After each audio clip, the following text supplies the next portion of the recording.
Welcome to GovCon Unscripted, where we dive into the unfiltered stories and strategies from all around the world of government contracting. Join host Chelsea Meggett as she explores how to navigate, thrive, and win in this complex but lucrative industry.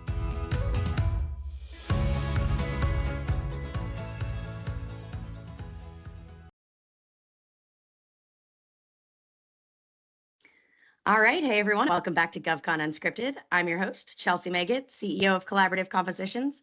And today I've got with us Clark Haymond, COO of DEWM. Now, that's not spelled like typical Doom, not the video game, but we're talking electronic warfare today, and that's DEWM. Clark, who are you and what do you do? Hey, Chelsea. Thanks for having us. Excited to be on your podcast and super excited to talk with all your viewers. My name is Clark Haymond. My call sign is Slider. If you ever hear fighter pilots talk, they always introduce themselves with their names. So I'm a former fighter pilot and current COO of Disruptive Electronic Warfare Machines, or DEWM, as you called it. Very cool. Now, when did you make your transition? Yeah, it was pretty recent. 2023 is when I separated active duty. I'm still part of the Air Force Reserves. I work at an Air Operations Center out in Hawaii, very part-time. And then for the full-time job is mostly DEWM. Very cool. Thank you for your service. I appreciate that. Yeah, absolutely. Now, tell us a little bit about your service history. What did you do? You were in the Air Force. You were a fighter pilot, I believe. Yeah, so I was an active duty fighter pilot. I flew F-15E Strike Eagles. And for those that might not know, it's a two-seat, two-engine strike platform. And so we do both air-to-air fighting as well as air-to-ground. I had one deployment during the ISIS time back in 2016 over Syria and Iraq. I taught a lot in the schoolhouse where we taught future pilots, and we call them WIZOs, to the backseaters, how to fly the F-15. And then my last assignment was in the test and evaluation world, where we worked with the different weapons manufacturers and different weapons platforms in order to make sure that they work properly. So that's how I got my foot into the door with DEWM. Very interesting. I was going to ask, what's your background with electronic warfare? That's a fairly niche area to get within. Yeah, what's pretty wild, I've learned more about electronic warfare being part of DEWM than I ever did as a fighter pilot. As pilots, we just know what the capabilities are. So when we turn things on, we expect results, but we don't really know how they work and how it goes in and out from there. Seeing on this side of the curtain, if you will, understanding more about why things work and why it's important to have electronic warfare suites in our aircraft and our different weapon systems really has opened my eyes to how important EW is and then where EW is going in the future. Interesting. Now, you said something that stuck out to me. Turn it on and you expect it to work. Did you have situations where it didn't work? With all things aviation and avionics and high-speed aircraft, every day you'll have things that don't work, and that's okay usually, but sometimes where you really need something very specific to work and it doesn't, and then that's a mission fail. But for the most part, we have such a high caliber of excellent maintenance and people really on the back end making sure that everything is up to snuff. So when we cross that line and we go to war, everything works well. So for the most part, everything worked great my time in the Air Force. That's fantastic to hear. I'm curious, as you were working through that and working with electronic warfare systems, is something that you noticed that there was a gap in, and that's what drew you to it in your transition? Yeah, it's pretty funny. My airplane actually didn't have any electronic warfare suites in it at all. Oh, wow. About 15 years ago or so, they made the decision to defund the systems that we had on board in order to pay for the follow-on systems. And it was supposed to be a few-year gap, but it ended up being a couple decade gap. Just now, my airplane is finally getting back into the EW game. And it's pretty amazing to see how far EW has come from where it was, as I read about it in the books, to where it is now. It's pretty impressive. So I think EW is one of those things that we haven't really thought of very much in kind of in the forethought of our minds as the DoD writ large, but it's definitely something hot topic. It's coming up more and more. Secretary Select Kane made a big statement about EW and EW ranges and EW on aircraft that is really becoming more important as we see these next 5-10 years fold out. Now, I'd like to draw a parallel here between electronic and digital. So as things become more digitally connected throughout our world, and as things that are in the digital world become so much more advanced, so much more rapidly, I'm assuming that electronic warfare does become more important and the need for it is becoming more and more obvious basically every day. Yeah, it's pretty interesting when you start thinking of how well integrated systems are becoming. Gone are the days where an operator of a SAM system is out there by himself looking for aircraft and not knowing anything else around him. So likely now they're tapped into an integrated air defense system and IADS, and they're being piped in potentially air tracks and feeds from multiple sensors all throughout the area that they're working in. There's even potential where they're not even radiating at all, and they're being able to passively just sit there and wait and then come online at the last minute when it might be too late for an aircraft to even notice. So all of these things that we need to start preparing for is a gap in our training currently in the DoD. We're not able to adequately demonstrate and show what that looks like to the pilots, which from my perspective will degrade our training. And so that's something that we're trying to get after with DEWM. Interesting. What else are you doing at DEWM? And let me ask you this. Does it qualify as what the government would consider innovative? Let's go with yes for sure. Innovation is one of those kind of buzzwords that nobody really likes to say anymore. Yep. But it's definitely something where we feel like we've come a long way. Our CEO, David Coyle, goes by Tesla. He was the first to come up with the concept that we're working on right now. And the idea here is we've had air ranges for decades, and we've put out their different EW systems, but they're very large, very expensive. They're exquisite. They do really good work, but they cost a lot because of that. And so with the advent of the different sensors that are coming online that we have out there today, we're able to create a signal at a lower power, but at an equally quality that's able to be seen by these airplanes. And that's the secret sauce that we've discovered with DEWM. And so we're creating lower cost, but yet equally quality product. And what that translates to our customers is for the same amount of money, they can purchase multiple systems and really create a density ability for all the players out there. Interesting. And now that really hits the nail on the head when it comes to what DoD's after right now. Is less exquisite, you used a buzzword there too, and lower cost, more similarly effective solutions. So that's absolutely things that you can buy more of and get the same quality of for lower cost. With our initial product was to make it at a price point where you could attrit it. So the product is called Dart. So DEWM's attritable radar target. And when I was in my last duty assignment with this test squadron, we were shooting these $2 million missiles at targets. And the targets were such that they weren't quality. They weren't giving the right signals. And the people operating the targets, they spent so much money on them that they wouldn't allow us to actually hit them. So we would lose out on test opportunities for the end game solution to make sure that they worked correctly. And the concept that we wanted to come with Dart was to make it at a price point where you could put a weapon on there without consider the cost, but one that it's something that you could handle. Interesting. Now, how long has DEWM been around? We started in 2023 officially as DEWM, but the concept began back in around 2019, 2020. And that's when David and some other folks were able to create the concept while still active duty in the Air Force. Interesting. So it's fairly new. Yeah, the idea is pretty new. However, all we're really doing is we're taking advantage of the situation that the market's presenting itself. So I'd say that emitters and those types of things have been around for decades, but being able to capitalize on the lower cost aspect of it is very helpful and pretty new. Interesting. Now, I want to take a quick step back and ask you how you came upon DEWM. As for folks that are transitioning right now out of their current positions from whatever military service it may be, how did you come upon DEWM? Yeah, so to piggyback on that previous story, as we were shooting these missiles and we're hitting our heads against the wall, there's got to be a better way. We're not even getting the test objectives complete that we want to. I started thinking about what other options we have out there, and David and his team had just been on a Shark Tank spinoff. They call it Spark Tank. And I think it's something familiar. Oh, are you? Okay. Yes. So they were winners of the 2019 Spark Tank with what they called at the time low cost emitter.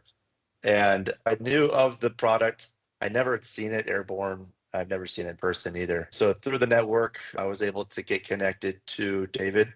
And at the time, he was just transitioning out himself. And he even told me, I don't want to do this anymore. I don't want to do emitters. I want to do other things. And I pitched him the idea of making this at a price point where you could put a weapon on it and not really care. And it changed the concept in his brain a little bit. So we courted each other for 6 months or so as I started working with them and making my transition. Once fully out, I also joined them full time. Wow, that's fantastic. So you really took an opportunity to get a feel for what was out there that you might be interested in while you were still in the service. Yeah, there's a lot of great opportunities. I'm sure a lot of your listeners are familiar with Skill Bridge. I actually did not do a Skill Bridge per se, but I also did a program that no longer exists, unfortunately, but it was called the Defense Ventures Fellowship with an organization called shift.org. They unfortunately didn't get funded again, but it was honestly probably the best opportunity for me. They do a 2-week crash course of VC and private equity funding and kind of technology type environment. And then they pair you up with a startup for about a month. And your commander signs off on it, and you basically go work for them for about a month, a Skill Bridge-esque thing. And I got paired with the company Hermeus out of Atlanta, if you're familiar. Yeah. Very familiar. Great company. Yeah. So Hermeus was awesome, and I was able to get on with them and work with their defense team on creating and working on Dark Horse, which is going to be their hypersonic strike autonomous platform. And obviously it was a great marriage between us and them, and myself and them, with my weapons and fighter experience. And I'm so happy to see how far they've gone since then. But anyway, there are a lot of these types of opportunities for those that are still either in active duty or on AGR orders that are trying to look outside the box. Honestly, you could create your own thing as long as you have a supportive commander out there, which luckily I did. Yeah, I think that's definitely one of those if you have them kind of situations, and not everybody does. So I think you're fairly fortunate to have that support from leadership for sure. Yeah, absolutely. And it's one of those things too, a little bit of knowledge goes a long way. It's just some education, some persuasion skills might be helpful. Definitely some persuasion and probably some negotiation skills there too. That's right. I think that, were you exposed to any other programs for doing innovation while you were in the service? There's this one program, I'm sure you've heard of it. Most of our listeners, if not all of them, have heard of it. It's called the SBIR, or the SBIR program, which is the Small Business Innovative Research Program for those who aren't good with acronyms. Is that something that you had exposure to while you're still active? So when I was active, I went to AFWorks down in Vegas, I think 2 or 3 times for different things, innovation type things. I was part of an innovation cell on one of my assignments as well, and focused on a project, but COVID hit and everything obviously turned upside down. So that was the extent I knew of the different things. I knew of AFWorks. I don't think I knew what a SBIR was at the time, but I did know that there were organizations out there like DIU and AFWorks and SpaceWorks and ArcWorks that were trying to kind of stimulate the defense tech base. And so as I made the transition, I quickly became more familiar with the SBIR program. And so we've probably applied for, maybe a total of 3 or 4 different SBIRs, phase 1s and 2 phase 2s. We actually did win one phase 2. And so that was we were awarded that, still in the middle of that phase 2 right now. Sorry, you cut out there just a little bit. You were awarded that phase 2 when? February of 2024. So we're still inside of that phase 2 right now. Okay. But I'll say this, from a active duty side, I wanted nothing to do with money or any of that stuff. And looking back, would I change it? Probably not. Like it's pretty cumbersome and it's tough to work through from the active duty side. However, what I have noticed, and working with our technical point of contact that has our SBIR phase 2, he's much more motivated than I was when I was active duty. And I really appreciate it from the small business side, because it makes a huge difference having somebody that is motivated and somebody that is engaged and wants the best for what comes from these types of programs. I'm sure you guys have talked about it more than most, but it's definitely an infusion for the small business that really can catapult us and bring us to a new spot. And we have felt the benefit for sure at DEWM. Interesting. And I've got strong feelings that I really withhold on this show for the SBIR program. Not all positive, but not all negative.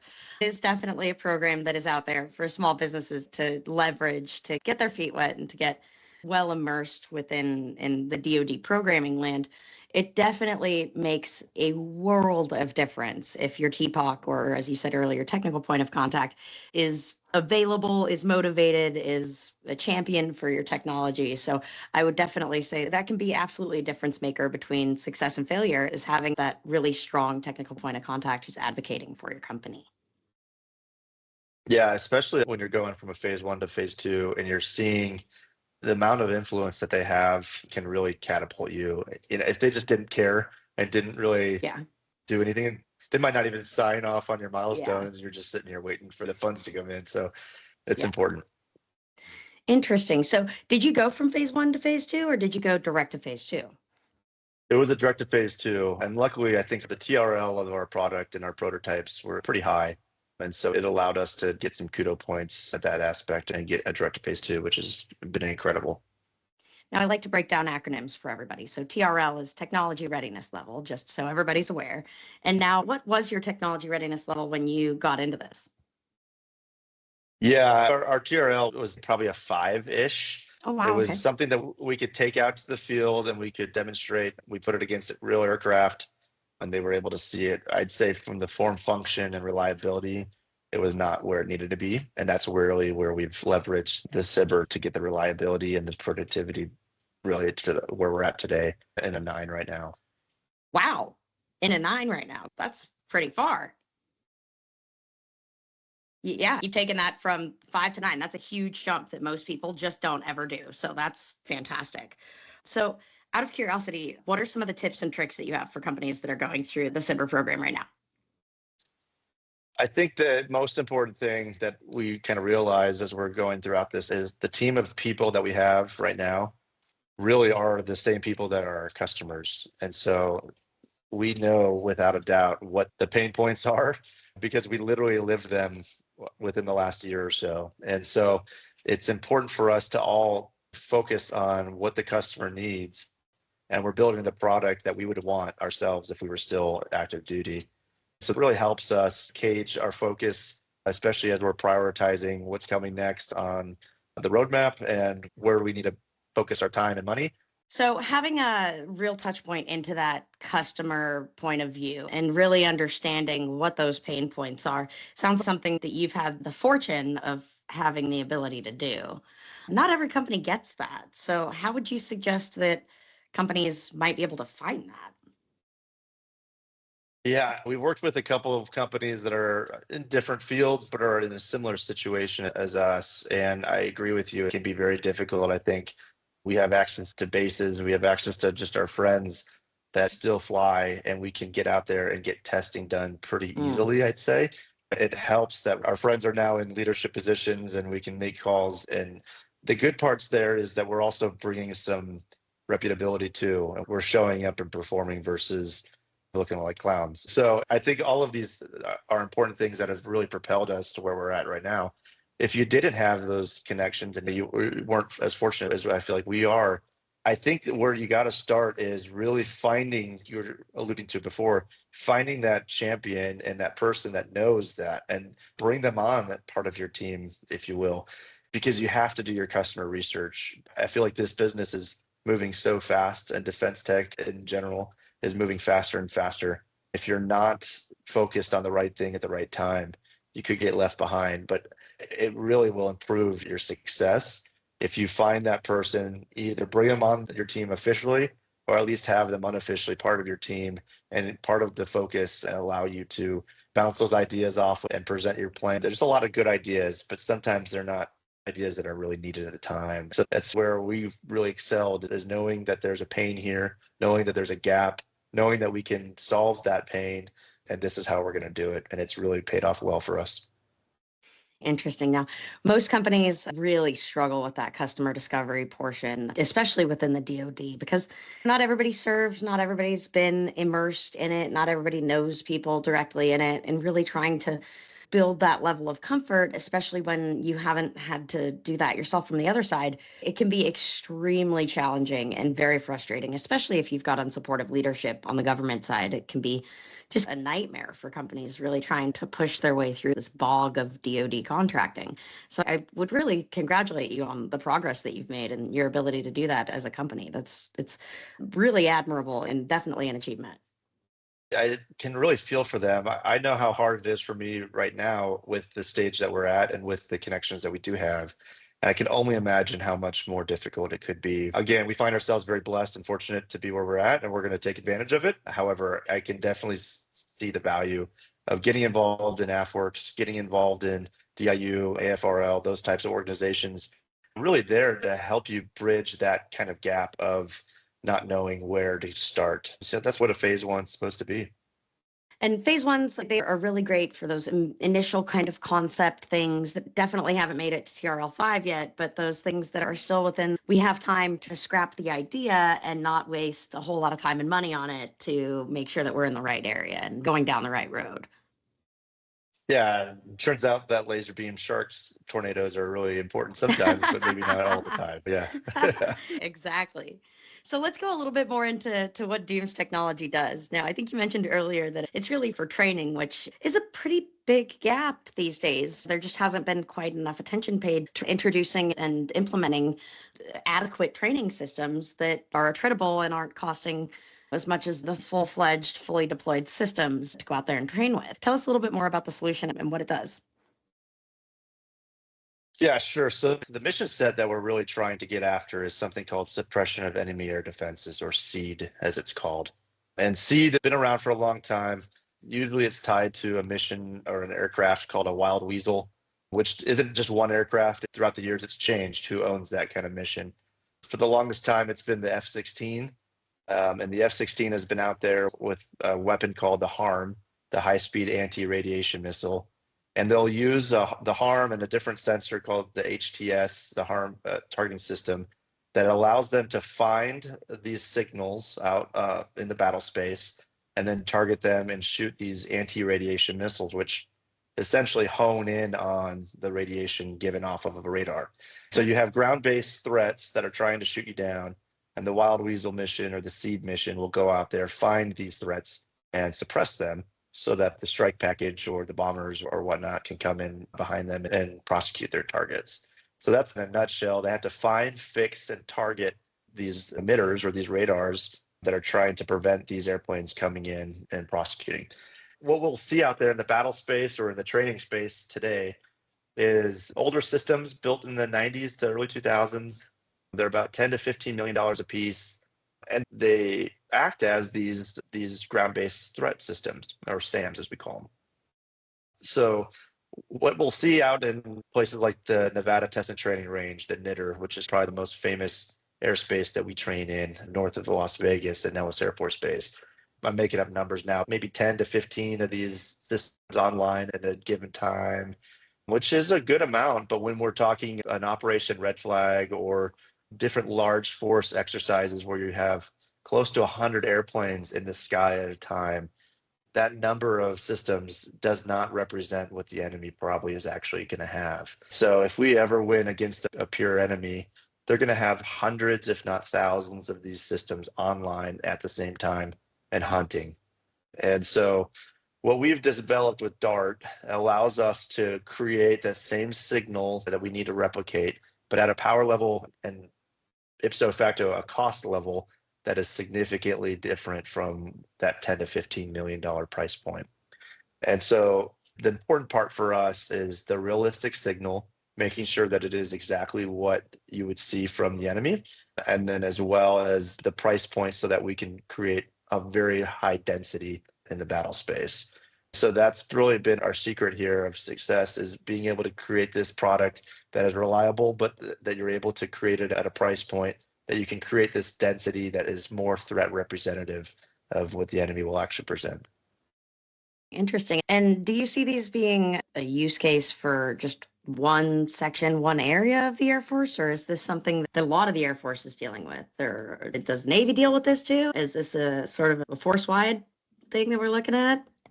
Yeah, it really is. And as you see the inflection point of moving from the fourth gen to the fifth gen era of aircraft, it's going to become even more important. The F-35 was designed for this mission, the SEAD mission. And in the US, I think the numbers around 1,800 F-35s that we're purchasing, of which I think only 600 have been delivered so far. So there's a long ways to go with getting all those airplanes, and that's just in the US alone. So all of our partners are going to be needing very similar systems for their training and FMS type cases. But then there's not even just the F-35. The F-16s are still going to be around for a long time. The F-18, the EA F-15, the Growler, that is their mission set as well as electronic attack, both from a SEAD as well as electronic attack aspect. And as we get into more of the 2025 plus timeframe, EW is becoming a bigger thing, not only for us from an offensive side, but also from the enemy and what they're trying to replicate and do themselves. So it's absolutely going to be more and more critical to get some of these systems out there that are attritable, which is a buzzword that I personally love. I think it's a great term for use and definitely doesn't mean anything disposable, because we don't want to be spending money on things that are disposable, but it's definitely something that's more affordable. Totally. And we love making up words that don't exist in the dictionary, like attritable. So yeah, absolutely. They're good ones. They're really good ones. But so where do you see yourselves going next after your phase two?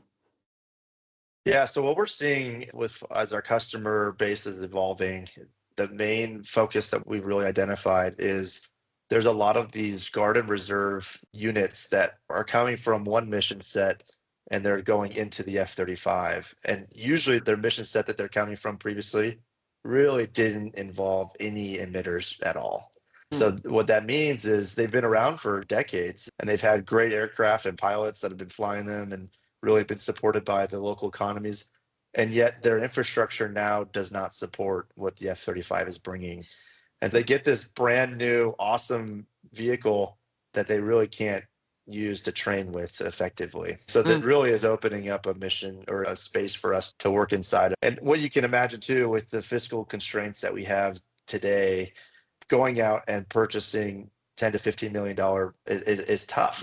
You might get one, or you could get a lot more for us. And so it really becomes this trade-off. What are we trying to achieve here and what's going to be the best? So we feel like we've positioned ourselves well for that use case. Interesting. Now I'm going to ask a golden $1 million question here. And the real question is, have you found program funding? Not yet. On your way, though, I'm sure. Yeah, not really. Maybe this will turn out to be a mistake. We'll see. I'll be on your podcast in a few years of the downfall of Doom. The doom of Doom. Yeah. But we've really positioned ourselves to be working inside of the lower tier levels. And we've built it so that a fighter wing or even a squadron can purchase us without having to go to the big headquarters Air Force and ask for it and wait the 5 years and hope that it turns out to be right. If you build it, they will come type mentality. And so trying to proliferate ourselves throughout the lower tier, even just at the unit level, and grow from there. So I think it's starting to transition. The phone calls, the emails that we're starting to field, and with the people that are starting to knock on our door, I think we're going to be transitioning over to that side. But if nothing else, we're a couple of scrappy guys with some resources that are building a product that we know we would want. And luckily, programs are changing that yet. There's downsides of going to big Air Force as well. And hopefully we build the product well enough so that when it does get in their grasp, we can make sure it's the right thing. Hey, and you never know. This podcast could be the open door opportunity you've been looking for. Somebody at Air Force HQ to just come and knock your door down for the next big order. Love to feel that. That's right. Clark, if folks want to know more about you or if they want to know more about Doom, how can they do that? Yeah, we're on LinkedIn, DEWM. I hope we're the only ones out there if you search this up, as well as our website, DEWM.io. You can reach out to me as well. I'll give you my email and you can feel free to leave it in the notes. And yeah, we'd love to chat with anybody, really. We're answering the calls to everybody at this point, as any good startup would do. That's absolutely fantastic. This has been a very interesting and very informative call, and I really appreciate you being on. Definitely can't wait to see how far you guys come and how far you make it in the SBIR program out of that and how far you make it beyond that. So definitely I'll take you up on that offer of coming down the road and telling the audience your updates and how far you've come in a couple of years. So we'll definitely have you back on the show. We'd love to be here. Thanks, Chelsea. I really appreciate it. Thanks.